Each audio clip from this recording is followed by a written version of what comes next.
श्रापित हवेली।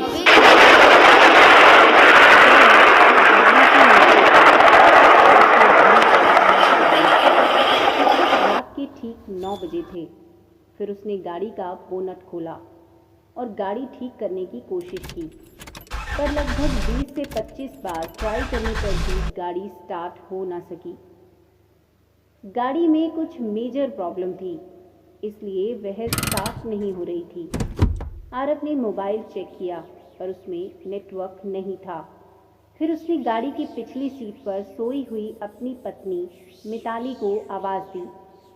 मिताली, अरे ओ मिताली, उठो जल्दी से, हमें आज की रात किसी गेस्ट हाउस या होटल में बितानी होगी। अरे उठो भी मिताली, हमारी गाड़ी खराब हो गई है और अब मैकेनिक के बिना ठीक भी नहीं होगी। हमेशा की तरह मिताली नींद में ही बड़बड़ाती हुई उठी। आरव, तुमसे एक काम ढंग से नहीं होता। कब से बोल रही हूँ ये तुम्हारी खटारा बेचकर कम से कम एक सेकंड हैंड कार ही ले लो। जवाब में आरव बोला, खरीद लेंगे माता रानी, अब अपना हैंड बैग उठा और चलो कहीं रात गुजारने का जुगाड़ करते हैं। फिर दोनों जंगल की कच्ची सड़क छोड़ के मेन हाईवे पर आ गए। उसी वक्त उन्हें जंगल में दूर कहीं से भेड़िए के रोने की आवाज़ आने लगी। वह आवाज़ें काली रात को और भी डरावना बना रही थी। दोनों लगभग आधा घंटा चलते रहे, पर ना कोई लिफ्ट मिली और ना ही कोई होटल। मिताली बोली, आरव, तुम्हारे बेवकूफ़ दोस्त मिंटू ने ये कौन से वीराने में फार्म हाउस खरीदा है। इस बात पर आरव कुछ कहता उससे पहले ही आसमान में ज़बरदस्त बिजली कड़की।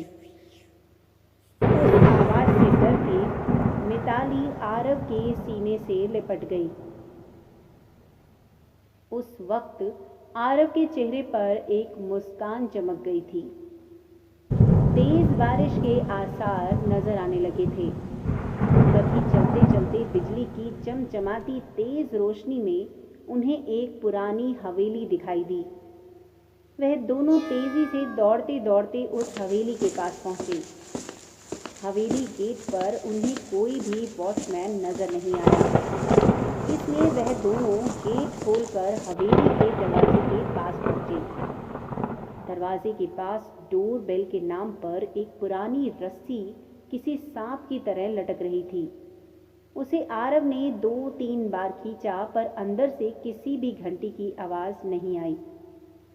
फिर मिताली ने दरवाजे पर खटखटाने के लिए हाथ आगे बढ़ाया, लेकिन उससे पहले ही अंदर से एक भारी आवाज़ आई, अंदर आ जाओ, दरवाज़ा खुला है। उन्हें थोड़ा अजीब लगा, क्योंकि अंदर से किसी भी घंटी की आवाज़ नहीं आई थी और न ही उन्होंने कोई आवाज़ की थी। फिर वे दोनों दरवाज़ा खोल के अंदर गए। दरवाजे के ठीक सामने झूले पर बैठकर एक आदमी शाही अंदाज में सिगार पी रहा था। आरव बोला, सर, हम यहाँ से कुछ ही किलोमीटर दूर हमारे दोस्त का फार्म हाउस देखने जा रहे थे, पर बीच रास्ते में हमारी गाड़ी खराब हो गई है और मदद बुलाने के लिए हमारे मोबाइल में नेटवर्क भी नहीं है। क्या हम आपके फ़ोन से कॉल कर सकते हैं? झूले पर बैठे उस आदमी के चेहरे पर कोई भाव नहीं था। उसने कहा, ज़रूर कीजिए, फ़ोन आखिरी ऊपर जाकर आखिरी कमरे में है। आरव ने उन्हें पहले परिचय देना उचित समझा। उसने कहा, मेरा नाम आरव है और ये है मेरी पत्नी मिताली। जवाब में वह आदमी बोला, मेरा नाम दादा ठाकुर है, मैं इस हवेली का मालिक हूँ। आरव और मिताली हवेली की शान देखते ही रह रहे थे। फिर उनकी नज़र दादा ठाकुर के पीछे वाली दीवार की सबसे बड़ी फ़ोटो फ्रेम पर पड़ी, जो खाली थी और पूरे घर में तस्वीरें ही तस्वीरें थी। सब में एक बात समान थी कि किसी भी तस्वीर में कोई भी हंस नहीं रहा था, सभी तस्वीरें बिल्कुल ही भावनाहीन थी। यह सब देखते हुए भी आरव और मिताली दोनों ऊपरी मंजिल पर गए और आखिरी कमरे में जाकर लैंडलाइन से मिंटू को फोन लगाने लगे। बहुत बार कोशिश करने पर भी फोन नहीं लग रहा था। तभी मिताली की नज़र उस दीवार पर पड़ी। वहां पर भी एक फोटो फ्रेम टंगी थी। उसमें भी कोई तस्वीर नहीं थी, सिर्फ खाली फ्रेम था। उन्हें यह बात थोड़ी अजीब लगी। फिर दोनों नीचे गए और दादा ठाकुर से बोले, आपके लैंडलाइन से तो फ़ोन नहीं लग रहा है। दादा ठाकुर बोले कि यहाँ की फ़ोन लाइन में हमेशा गड़बड़ी रहती है, दोबारा से प्रयास करो या फिर चाहो तो आज की रात आप यहीं दोनों रुक जाओ। मिताली और आरव कमरे में जाकर फिर कॉल लगाने की कोशिश करने लगे, पर सब बेकार। आखिर में दोनों ने रात को वहीं रुकने का निर्णय किया। बेड पर लेटते ही दोनों की आंख लग गई। रात के ठीक 1:30 बजे आरव की नींद अचानक से खुल गई और वह एक बार फिर से अपने दोस्त को फ़ोन लगाने लगा, लेकिन उसी वक्त फ़ोन पूरी तरह डेड था। हाथ से फ़ोन नीचे रखते हुए आरव की नज़र दीवार पर गई और सामने का नज़ारा देखकर उसके चेहरे पर से हवाइयाँ उड़ गई। उसकी कुछ घंटों पहले देखी हुई खाली फ्रेम में अब उन दोनों की तस्वीर थी और उसके नीचे लिखी थी उनकी मौत की तारीख। उसने मिताली को उठाया और उसे तस्वीर दिखाई। वह बोली, यहाँ तो कुछ गड़बड़ है आरव, हमें अभी के अभी यहाँ से बाहर निकलना होगा। फिर दोनों ने वहां से सरपट दौड़ लगाई। सीढ़ियों से वह दोनों तेजी से नीचे उतरने लगे, पर उतरते वक्त सीढ़ियों पर उन्हें 4 पैरों की जगह 6 पैरों की आवाज़ आ रही थी। अब वह दोनों काफ़ी डर चुके थे। कुछ भी करके उन्हें बस दरवाज़ा खोल के बाहर भागना था।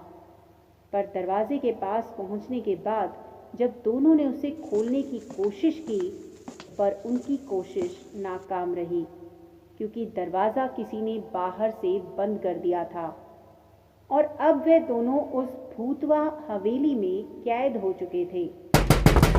आरव और मिताली दरवाज़ा पीट रहे थे, मदद के लिए चिल्ला रहे थे। उसी वक्त बदकिस्मती से बिजली चली गई और मौत ने अंधेरे की चादर से सब कुछ ढक दिया। अब चारों तरफ शमशान का सन्नाटा फैल गया। मिताली अपने कांपते हाथों से मोबाइल टॉर्च चालू करने लगी। जैसे ही उसने टॉर्च चालू की, उसकी रोशनी सबसे पहले उस बड़ी सी फोटो फ्रेम पर पड़ी, जिससे फ्रेम को आते वक्त दोनों ने खाली यानी बिना तस्वीर के देखा था। उस खाली फोटो फ्रेम में अब झूले पर बैठे दादा ठाकुर की तस्वीर शैतानी मुस्कान दे रही थी और अगले ही पल दादा ठाकुर तस्वीर से धीरे धीरे गायब होने लगे और उसके नीचे रखा हुआ झूला बिना हवा के ही झूलने लगा। उस भयानक मंजर को देखकर मिताली की घिघी बैठ गई और आरव बस बेहद बेसुध सा देखता ही रह गया। कुछ ही पलों में मोबाइल भी स्विच ऑफ हो गया। अब तक उजाले में मिताली और आरव को वहां पर एक दूसरे के सांसों की ही आवाज़ आ रही थी, पर अब अंधेरे में उन्हें और कई सारे लोगों के सांसों की आवाज़ सुनाई देने लगी। एक एक करके सभी आवाज़ें नज़दीक आ रही थी और कुछ ही पलों में दर्द भरी चीख के साथ दोनों की तस्वीर भी बाकी तस्वीरों के साथ हवेली की दीवार पर टंग गई। जो अपना नाम दादा ठाकुर बता रही थी, वो एक चुड़ैल